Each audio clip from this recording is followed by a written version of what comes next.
peace of heart, at lalo na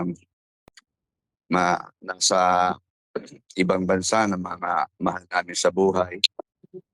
Hindi kami Panginoon nagsasama sa isang bubong, kundi kasama kami sa pamagitan ng pananalig ko sa inyo, na hindi kami, Panginoon, mabahala dahil nandiyan nga, Lord, ang iyong gabay at pagdubay sa inyong mga nagtitiwalang lubos po sa inyo, na hindi kami, Panginoon, maaapektuhan sa mga kaguluhan o gera o lindol o anumang dilubyo sa bawat mundo. Kaya, Lord, lalong patatagin mo po kami, Panginoon.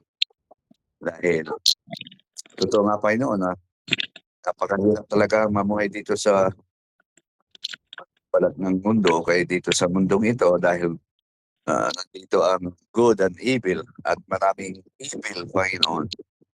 Kabalit, tatalunin namin lahat yan, tatalunin niyo lahat ang mga evil one, dahil kayo po, Panginoon, o Diyos, ang lumikha ng langit at ang lupa, na kailangan malaman, unawaan, maintindihan ng mga tao. Kaya, Lord, kalay ko, Panginoon, habang hinintay namin, o Diyos, ang iyong pagbabalik, Panginoon, ang kami, o Lord, ay yung i-rapture o i-rescue, Panginoon, sa matitinding magaganap sa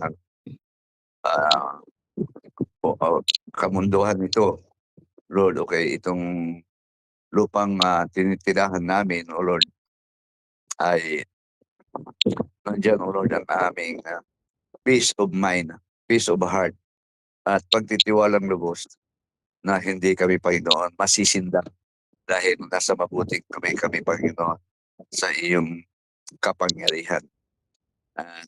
Ganun din, Lord, dinadalayan ko po ang kamag-anak namin, kaya mga kapatid namin, nasa iba-ibang bansa, lalong-lalo na sa lugar kung saan nagkakaroon ng gera. Pagkaingatan niyo po sila, Panginoon. Yes, Lord. Sila rin, Panginoon, ay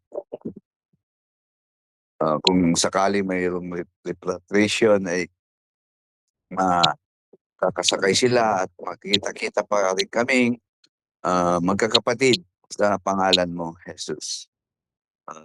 Dalayan ko, Panginoon, na lalo, o Diyos, na mamuhay kami, Panginoon, na may kabanalan at may katapatan po sa inyo, na hindi namin baliwalain, O Lord, ang mga warning niyo po sa amin, o kayo yung pabalaan ninyo po sa amin, yung mga sinabi niyo, Panginoon, sa iyong salita, na narapat namin, Panginoon, pagbukulan ng napansin, o kaya sa puso namin at sa pamuhay namin, matter what, O Lord, na hindi kami, Panginoon, hihiwalay, Panginoon, o kaya hindi kami malilang madisip ng kaway sa tungkol ng banal na Espiritu. Amen. At Lord, dalayan mo rin po, Panginoon, yung pinag-a-applyan ni Eric, O Lord, dalayan ko na siya ay matanggap. Yes, Lord. Yung kanyang trabaho ay magkakaroon ng isang breakthrough sa kanilang buhay ni Sister Grace, sa kanyang mother, na totoo nga, Panginoon, na nandiyan kayo, Panginoon, ang kumikilos sa kanilang buhay sa kabila ng kaguluhan, dahil totoo nga, Panginoon, yung mga anak ay nakadipindi lagi po sa inyo. Amen. Kaya, Lord, gabayan niyo po, Panginoon, ang kanilang buhay. Huwag niyo silang pabayaan, Panginoon. Huwag niyo kaming pabayaan, Panginoon, na inyong mga anak, Lord, na matitinag sa mga nagaganap po nangyayari sa aming isang kamunduan, at manatili kaming tapat hanggang wakas. Dahil yun po ang inyong sinabi sa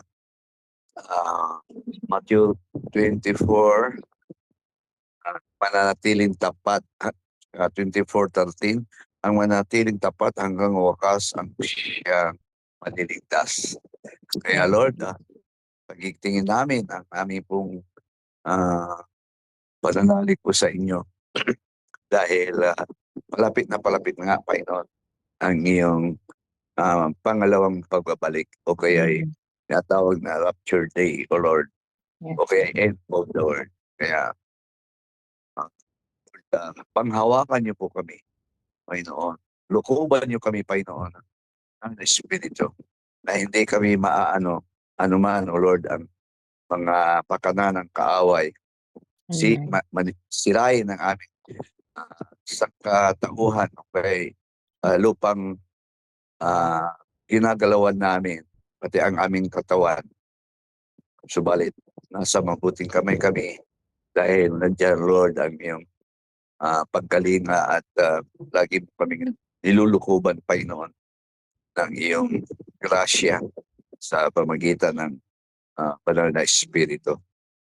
At Lord, dalahin ko, Panginoon, na kami ay magkaroon ng palagian sa oras na ito o sa araw na ito o sa araw-araw na ipamuhay, magkaroon kami ng communication na hindi sana ito ay maputol upang sa ganon nandoon ang amin pong pag-uusap, pagkamat malayo ang bawat isa sa amin, ay nagkakaroon pa rin ng peace, nagkakaroon pa rin ng tiwala, nagkakaroon pa rin ng Amen. pagkakaisa na katulad ng mensahe ko kahapon na as for me and my house, we will serve you, Lord. Totoo nga, Panginoon, na hindi kami, Panginoon, basta-basta sisindakin ng anumang nakakatakot na nagaganap nangyayari sa ngayon, Panginoon. At salamat, Panginoon, dahil ang mga prayer namin na ito, O Lord, ay inyo na pong tinugon, Panginoon, na magkaroon, Panginoon, ng magandang trabaho si Eric, si Divine Grace, yung Amen. pagkakaisa nilang mag-asawa, kasama ang kanyang mother, ay totoo nga, Panginoon, na makita nila ang kilos at galaw niyo po sa buhay namin. Ito po isang dalangin namin na may pitagan sa aming mga puso, sa ngalan ng Ama, ng Anak, at ng Espiritu Santo. Amen. Okay. Amen. Sige, si rin Daddy. God bless. Bye-bye. I love you. Ingat kayo dyan lagi. Okay.